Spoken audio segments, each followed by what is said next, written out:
sallallahu ala nabil karim. Monsieur le Président, ko mbiɗa ko gonga kono so occasion présenté il faut que min kala kimin jiɗi haalde ko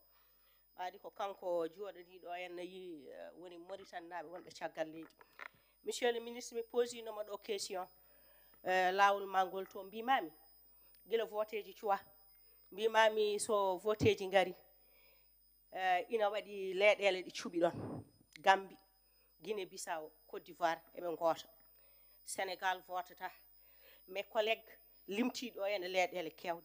kono min kam mbiyammi tan jofotomi ko Sénégal ina ɓatti hol sababu imin gandi min majjani kono min jiiɗi ko jaltinoon e kunnuɗe moɗon. Quelle est la différence entre les Mauritaniens, les ressortissants mauritaniens qui sont en Gambie, en Guinée-Bissau et en Côte d'Ivoire par rapport à ceux qui sont éparpillés dans les pays africains, plus particulièrement au Sénégal. Monsieur le ministre, jinmi ko hande ko jaaboɗa kam hoto ya a jaabakimi ko wana ɗum ko Europe ko biro goto wodi mbaɗɗon ɗum ko pari wonɓe toon ɓe fof il faut ko convergent e ɗo pari ɗo pour mbawa fodde mbeɗe namdi kadi ɗum ɗon hol sababu mbete en ngala représentation ngaji keddiɗi to banggue gure goɗɗe ɗe ɗum ɗon e tedde yimɓe ɓe e ko mbaɗirɗon ɗum kadi jaaboɗon min emin gandi kadi